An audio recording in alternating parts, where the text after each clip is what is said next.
বড় রেসিপি নিয়ে চলে আসলাম। আজকে দেখাবো ধনিয়া চিকেন।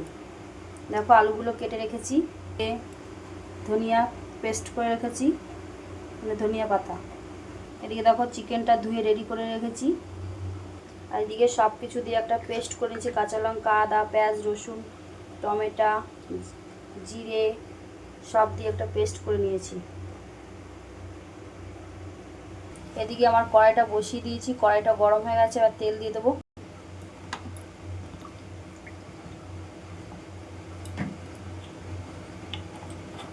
আর তেলটা ভালোভাবে গরম হয়ে গেলে আলুগুলো ভেজে নেব।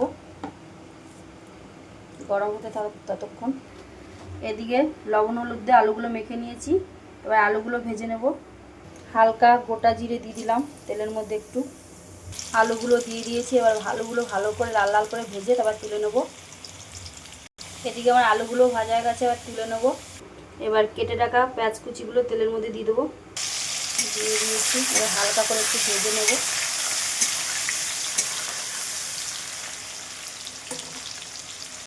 এবার গোটা টমেটো দিয়ে দিলাম একটু 4 টুকরো।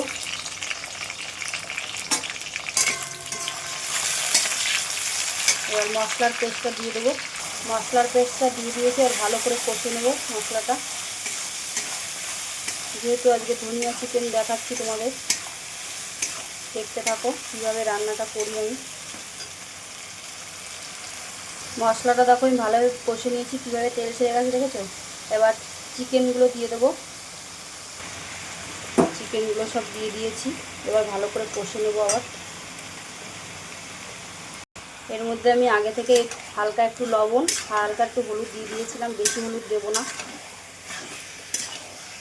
তোমাদের দেখিয়ে দিচ্ছি আমার রান্নার রেসিপিটা কেমন লাগবে জানি না তোমাদের।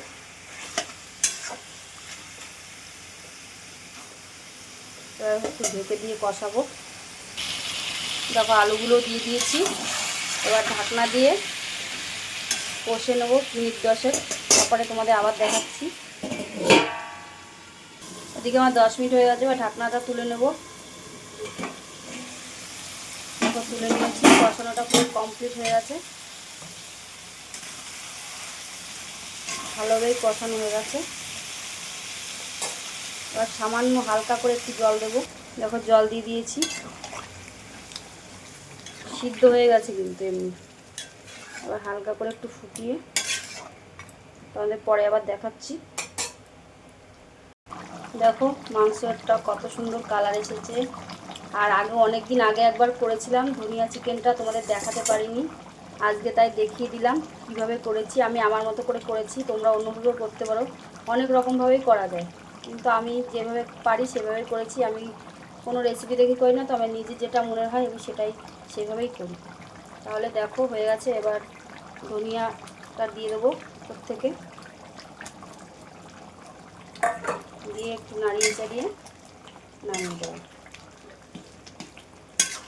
কালারটা একদম খুব একটা বেশি দিইনি, অল্পই দিয়েছি। তাহলে আমার ধনিয়া চিকেনটা আপনাদের দেখিয়ে দিলাম, ভালো করে হয়ে গেছে। এবার নামিয়ে দেবো। ভালো লাগলে অবশ্যই লাইক কমেন্ট সাবস্ক্রাইব করবেন। আপনারা যদি আমার পাশে না থাকেন তাহলে আর কে থাকবে বলুন। আপনারাই তো সব, আপনারা দেখবেন বলবেন, তবেই না আমরা সব কিছু শিখবো করবো। ভুল হলে বলবে দিদিভাই এভাবে হয়নি, ওভাবে করুন। কিন্তু এটা আমার নিজের মতো করেই করেছি, আমি যেভাবে পেরেছি সেভাবে করে দেখিয়েছি তোমাদের। ভালো লাগলে অবশ্যই বলবে আর কমেন্ট করবে। তাহলে এখন নামিয়ে দেবো, হয়ে গেছে। দেখো নামিয়ে দিয়েছি, গন্ধটাও খুব সুন্দর বেরিয়েছে, খেতে অসাধারণ হয়েছে। তাহলে আমি আমার মতো করে দেখিয়ে দিলাম রেসিপি আজকের। তাহলে আবার কালকে কোনো রেসিপি নিয়ে তোমাদের সামনে আসবো। আজকের রেসিপি এই পর্যন্ত। টাটা সবাইকে, ভালো থাকবেন সবাই।